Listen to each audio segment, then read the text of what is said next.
Oh, Jesus Christ. Hey, students, welcome back to another episode of Dorkology101. I'm Tony. I'm Mark. Brandon. And I'm Paul. And today we're going to talk about underrated cartoon series. I know everybody has, shows they loved or thought was probably one of the best shows ever, but no one talks about them. I have, and I believe all of us have at least something. I know I've got like 4 to talk about, but I'll probably leave one towards the end if we run short on stuff, because it seems you guys had, from what I could hear, had a bit more trouble than me. So we'll see where you guys landed on, your picks. Before we get started, I'd like to ask all listeners to please like and subscribe, as it helps our little channel grow. Also, if there's any topics you want to hear us talk about, leave it in the comment section and we'll add it to the list. So this topic I'm very excited about because I have several animated shows that I would sacrifice both my pinkies for if someone told me they were going to bring these shows back. One of the shows, the first one to talk about, I actually started a campaign to bring the show back. And the weirdest part about it is I knew nothing about the show for like the 3 years it came out before I finally saw it. And that is Undergrads. I don't know if any of you guys ever heard of that show. I have no clue, and I have to assume we'll have some different cartoon since I'm in Canada and you guys in the States. That's a good point. Yeah. I've never heard of it. Canadian shows that end up over here that do pretty well, so wouldn't be too surprising. The show Undergrads is, well, obviously an animated show. Follows a freshman named Nitz as he experiences college for the first time. All the characters on the show tend to dive into the most stereotypical college types. Nitz is kind of your Doug Funny character. He's very average, kind of socially awkward, doesn't really know where he fits in the universe. And now he's kind of his first year in college, and he wants to, I guess, reinvent himself. Now, I don't know how many of you guys have been to college before. Yeah. Going back in September, actually. I went back. I've gone. Huh? I've gone. I have as well. I have, and I'm going back, so yeah. So when you're a younger guy, when you go to college, at least from my experience, I think that's what I loved about this this cartoon, is that I want to say sympathize with it. What's the word I'm looking for here? See yourself in it? Yeah, there's a word for it. I'm killing myself to remember, but Identify. Identify. Yeah. Thank you, God sakes. No problem. I just woke the hell up, so Same. So yeah, it's one of those. It's something I identify with heavily because I know when I went to college, my first year, the first thing that we rolled up. I went to school in Pittsburgh, and when I rolled up there, I see like the Pittsburgh bridges. They're all golden and yellow, and the football stadiums, which is in the city, where I was going to be living. And everything looks briny, looks shiny and new. It's amazing. And the first thing that came to my mind is I'm in a new state. I'm in a new city. No one here knows me. No one knows anything about me. I'm going to be different. I'm going to be someone new, someone cooler, more confident, whatever the case may be. And I'm sure a lot of people can understand that, who can identify with that. So when I watched this show, it really struck a chord with me. I think what's really cool about this show is that the main character also has 3 friends who, one of the characters goes to school with him, the other ones go to other schools, and they all kind of follow a certain archetype. You have Rocco, not to be confused with Rocco's Modern Life, another show that I would love to see brought back. Actually, I think it did get brought back for a short time, but I don't think I got around to watching it. Plus, when they bring stuff like that back without a lot of original voice actors and things, it's never nearly as good. But anyway, the characters that surround his friend group is Rocco, who is kind of this alcoholic, like frat boy type, the kind of kid who sort of peaked in high school. I don't know if he was like a star in school sports wise, but he really believes he was like big shit on campus. And now he actually gets to campus and no one cares about him. And all he does is drink and party. Classes can mean nothing to him. Thinks every woman should kneel before him. He's essentially everything you would think of a frat guy, only less cool. He thinks it all in his head, essentially, but at the end of the day, everyone just thinks he's an asshole and kind of does what they can to ignore him. He's also a bit of a bully, even to his friends. But, like, I don't know how many people have friends where they have a guy in their group who's kind of a dick. He does little things that, like, to him, he finds funny, and to you, you accept it. But at the end of the day, you'll be like, I wish you would stop doing that. Like, pulling you, and he sees you, hey, man, and I don't know, smacks you in the nutsack, cup check, or some bullshit like that. To him, he finds it endearing and funny. To you, it's like, bro, can you stop? Don't do that anymore. It's not funny. I have one in my friend group. Huh? I have one in my friend group. Yeah, it's a lot of people tend to. Luckily enough, after I got back from college, that person who will remain nameless moved away. So, I mean, he was a good guy, but he never got the hint that I'm not a fan of his little jokes. To speed this along, they have Cal, who is pretty much Nitz's roommate, and much like Rocco, they've been like best friends since they were basically kindergartners. Cal is not very smart, much like Rocco. They're both idiots, essentially. But Cal is very oblivious to the world around him. He's a very sweet guy, but he never seems to understand the issues and things going on around him. And even when he is kind of getting the gist, he's completely distracted by women. He is your pretty boy type, the one all the ladies want to sleep with. It's weird that he is a pretty boy type, considering the way he's drawn is a little weird. But women can't keep their tongues out of his mouth, and it is disturbing how much sex he has in the show. There's even a scene where he walks out of a bedroom, and there's like 4 or 5 girls holding hands with him as they leave the bedroom, and I'm like, what the hell? Okay, are you sure this is a cartoon? Because this is that feels more like an adult cartoon sitcom. Yeah, I actually remember this. When you first mentioned it, I thought it sounded familiar, and I looked it up, and I've actually watched this. It's actually a really good show. It's really good. It is. It's fantastic, and I was so sad when it was canceled because it's one of those things that I feel like today it probably would have been. Actually, today it may not have worked because I don't know. Who knows? You'd be surprised what works and doesn't work. But It does suck, considering a lot of the garbage that slips on through. It sucks something this well written just didn't work out. But the final character is named Gimpy, and he is your nerd character. He's every group has one usually. My group didn't exactly have one. We had we had sort of one, but he wasn't as basement dweller geek type. Which is what Gimpy is. Gimpy is what you would imagine when you see an internet troll or a guy who's just too damn good at FPS games or any kind of game. You think of that basement dweller who's Doritos all over the floor and D&D. Melted dude covered piss. He's now. I will say this: he's not.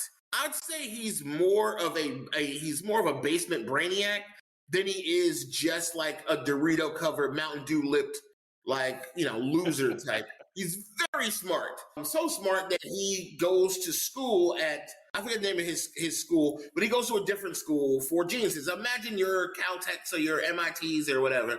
And so smart that they allow him to take classes in the room because they don't say it outright, but he seems to have agoraphobia, which, if I'm remembering correctly, is the fear of leaving your home or your room or whatever the case may be. Going outside, you don't want to go outside, and so they allow him to kind of do whatever he wants in his room, and he does get up to a lot of crazy stuff in his room. He has his own minion circle of dorks that kind of follow around him, so it's kind of a sub-circle of friends. And it is just hilarious. The kid is nuts. He's kind of a tinfoil hat wearer. Did everything they could when they drew his character to make you instantly like, yeah, that's a weird kid.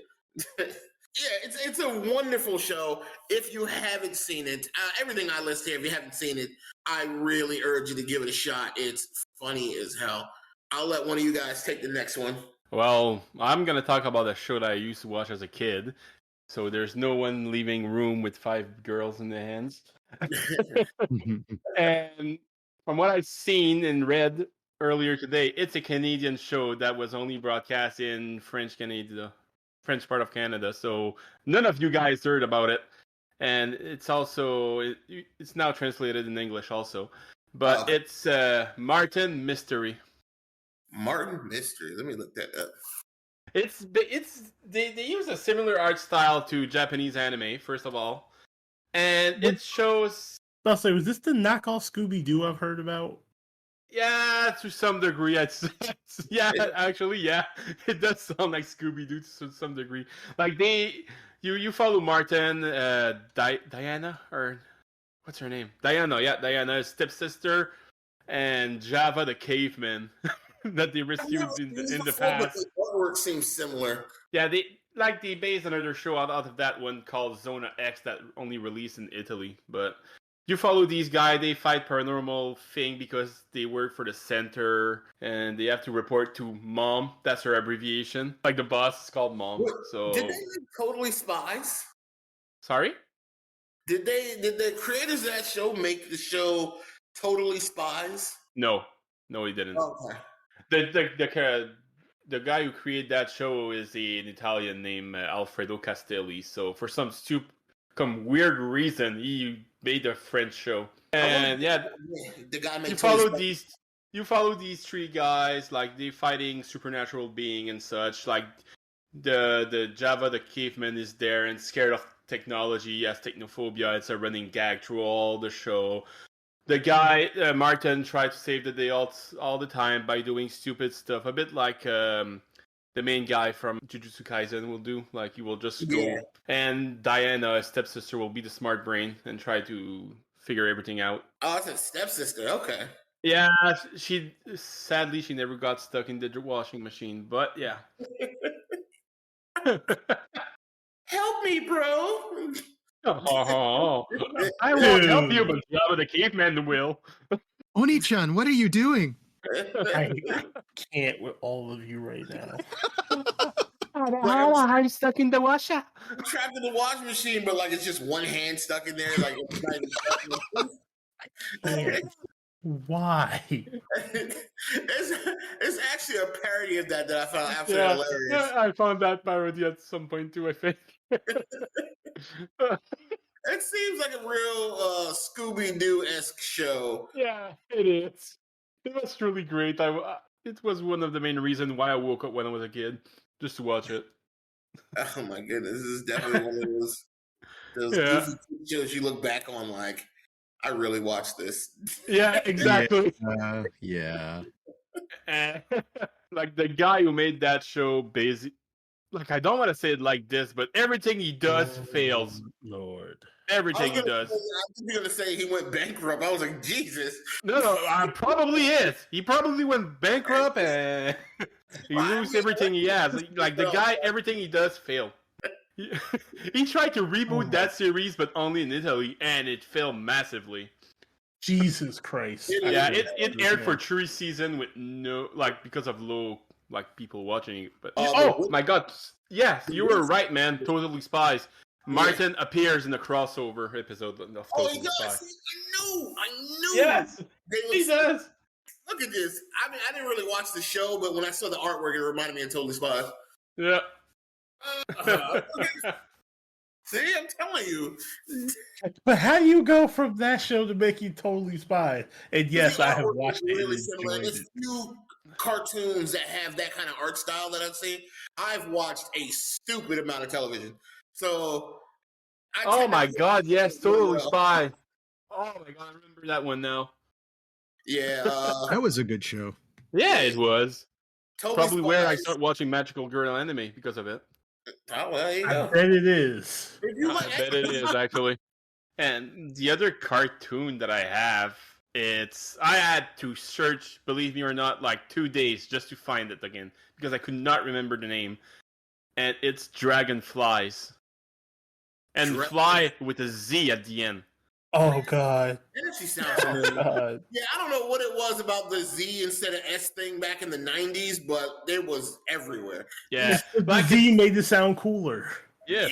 It was set in the 41st century after something like the Cataclysm or the Apocalypse or whatever, where dragon riders were either human, reptilians, or gargoyle-esque creature they were fighting at war between all of the races for the control of Earth. I had the freaking toy where you just like pin it and the little guy went flying in the airs. Dude, they had several toys like that. Sky dancers were the most popular in America. I don't know if how worldwide, but sky dancers in America, the sky dancers, it was like 4 female, like magical girls or whatever, fairy girls, I think. And yeah, you would pull the cord and it would spin and fly off the damn thing with their wings being, propellers, basically. With their wang. Their wings. Mark, I'm putting you back on timeout. I'm putting Mark on timeout, I swear. Sorry, I'm tired also. I just saw something that said was there a crossover for this? Oh, hell if I know. It says Sky Dancers and Dragonflies. I think there might be a crossover for the show. Jesus Christ, you find a crossover about everything we say. But yeah, that are my cartoons that I watched when I was a kid. Cool. These are definitely actual kid shows. Mine's are, I think all of them are. Yeah, I think I misunderstood the assignment there. No, it was pretty much exactly that. If they're underrated shows that you liked, that's all right. So you could have mentioned Fritz the Cat. Fritz. If nobody minds, I'd like to go next, if that's okay with you, Mr. Paul. Go for it. All right, the first one we're going to talk about was underrated. It's Tick. What? The Tick. It is a very... I actually looked up. He's the Tick. I hold up now. No, it's the Tick. T-I-C-K. Get your minds out together. Oh, okay, time out. Am I the only one that heard the dick? I know I did too. I did not say dick. I said Tick. I heard it, but I knew what he meant. The dick is I tick. must admit. Okay.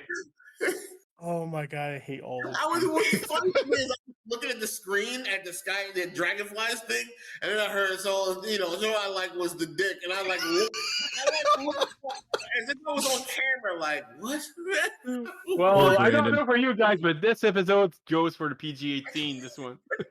That was I didn't say that. See, that's where So the folks working here in the Dorkology101 are a bunch of pervert. Yeah.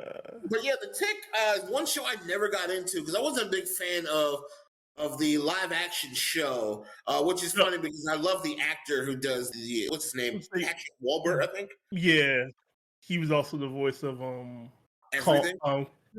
Kronk in Emperor's New Groove. We can just keep going down the line, but the actual cartoon show was hilarious because this was actually a cartoon in the 90s. Yeah. Like, I'm looking at it right now, and for a minute I was like, oh, I saw that. But no, it was the chin guy in the Fairy Odd Parents. All right, well, I can describe it. It's literally a crack on superheroes. Yeah, it seems like it. Because the Tick is so dumb that normal things just go over his head, but he's literally invulnerable and super strong. And I'm like... He looked like the Crimson Chin. Yeah, exactly. Fun fact, he was the model that the guy who made Fairy Odd Parents took the Crimson Chin for. Yeah. Really? Yes, he actually got inspiration from that and then remodeled them. Yeah, copy my own work kind of thing. Yeah. Change a few things. That's pretty cool and piece of information. Actually, it was really cool to find out. I had to look for that. I was like, oh. It was good to know. And it's like a skit comedy thing because, as usual in any superhero show, the Tick gets himself in trouble or does something stupid, and his best friend / accountant / sidekick, which happens to be named off. Yeah, that word's not coming out. The guy dressed in white that looks like a bunny. Yep. He's actually a moth. Yeah, it was that bad. It was funny because it was stupid. Okay, I just saw the wings now. And yeah, he has to somehow get him out of trouble with having no superpowers, just being. Why does he look like a fucking bunny with the? That's actually the joke. That's actually the joke of the first episode because everyone thinks he's a bunny. Even supervillains think he's a bunny. Nice. Okay, now I want to watch that. Yeah, I saw it every Saturday morning or whatever. Fox, right? Was it Fox show? Yeah, it was Fox back when Fox actually made cartoons. Yeah, it was one of those shows I would see it. I'm like, too goofy for me. Which is weird considering a lot of the stuff I watched was goofy too. And it's superhero based, even though it's a play on superheroes. But yeah, it's one of those ones that like it just I just never was like eh. And I think I was so turned off by the live action one that when they made a cartoon, I was like eh. It was a cartoon first. Was it a cartoon first? Okay. It was a cartoon first. It was a comic book first, right? Wasn't it? It was a comic book, then it was a cartoon. Okay, then I believe it became live action a couple of years ago. Yeah, because the live action was kind of an adult show. Yeah, it didn't capture the summer. Yeah. The second one I'm going to talk about, and it's from Nickelodeon, and it's Our Real Monsters. Oh, yes. Yes. That show got so little love. Yes. It was really popular. No, it actually wasn't. It was their lowest popular show in that time frame and period for their shows. I've seen it. I've never watched it. Yeah, that's for Nickelodeon though, which is hard to gauge because Nickelodeon shows, especially when they gave Our Real Monsters like 3 or 4 seasons. They gave it 3 seasons, but you know how a show gets less and less popular because they keep moving its time slot forward just to get it out the way. I've talked to lots of people who talk about Our Real Monsters. So I mean, for me, if I of all the Nickelodeon shows, that would definitely not be on the list of underrated. By the way, it was an amazing show. It was one of my favorite Nickelodeon shows. I thought the concept was really interesting, and I watch it at least once every 2 years. Bet I have it on both VHS and DVD. That's fantastic. I would actually, if streaming and such wasn't as popular as it is now, I would definitely have it too. The last one I want to talk about was made by one of the greatest martial artists to ever live. And I don't care who wants to fight me, it's Jackie Chan Adventures. Yes! We are talking about this. This show was fucking phenomenal, and I will hear no slander against it. I will fist fight people. Oh man, I love Shaolin Showdown. Another great series. That's another great series, but we're not talking about that right now. I don't know if you watched the last season of that though. It really was bad, and there's a whole issue as to why they weren't allowed to use certain characters anymore because it changed from they went from an American show to Canada or vice versa. I can't remember, and because of how it was done, they weren't allowed to use certain aspects of the show. So characters I think Jack Spicer disappeared from the show. They brought on a new character, Oni's, whatever his name is. Like his cousin. Yeah. It was that final season was really weird. And then it had 3D fights. When they went to Shoutout, the fights went 3D mode. It was really weird. The final season was an absolute mess. But I was only teasing Brandon because the shows are so similar.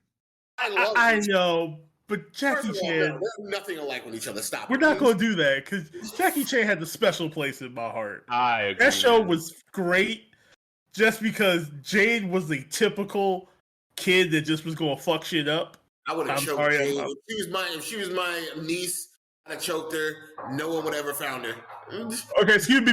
While you say that Dorkology podcast does not condone abuse against children. Yes. Unless you're playing Skyrim.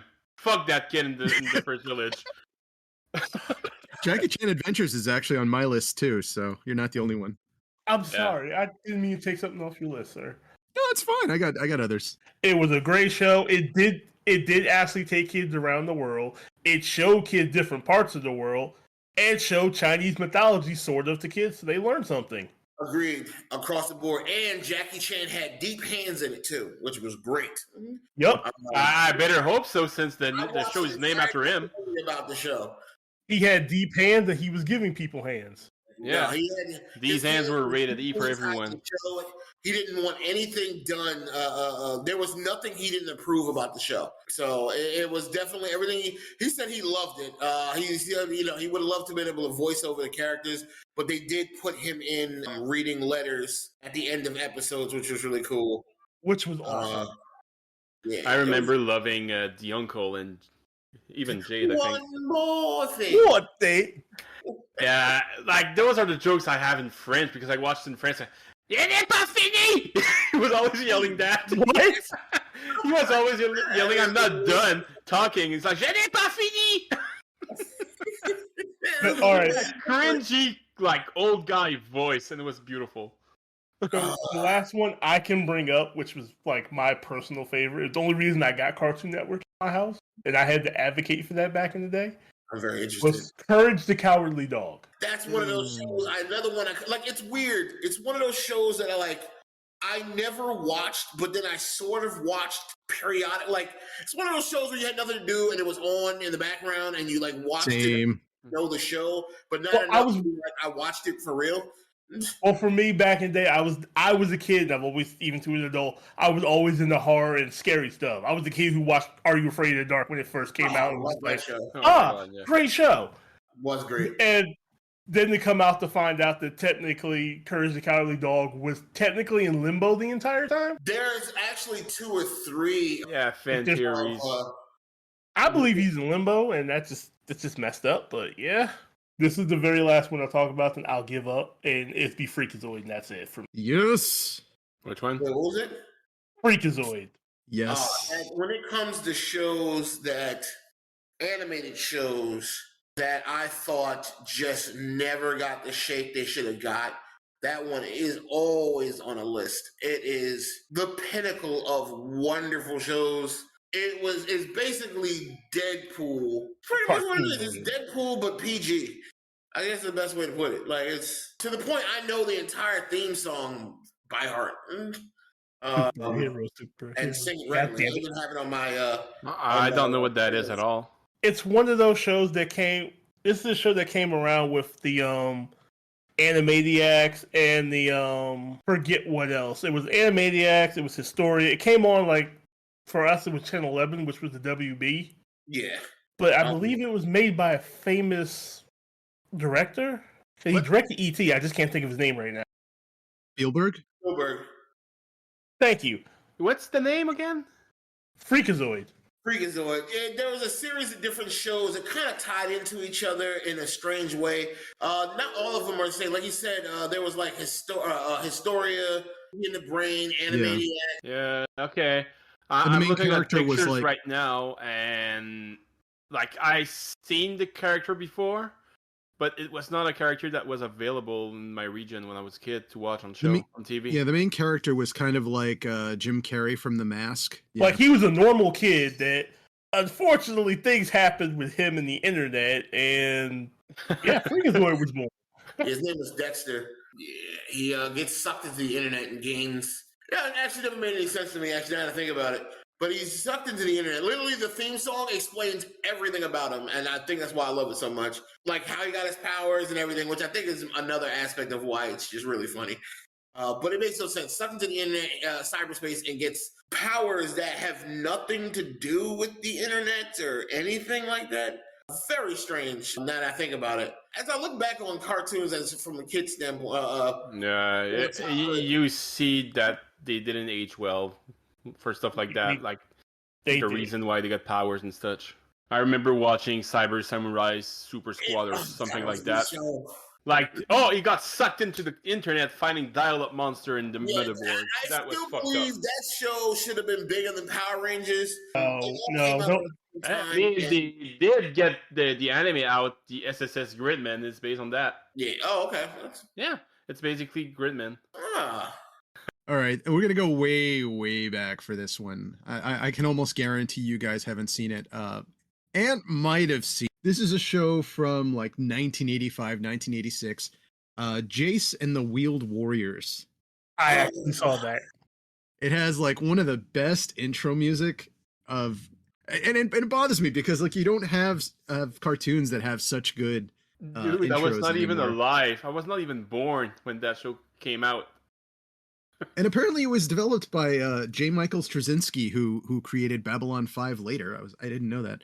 But basically, the story is about this dude, Jace, and his father, Audric, who is a botanist and is trying to create this plant that can cure like, I guess, galactic hunger or whatnot. And a nearby star goes supernova, and there's like a radiation flash.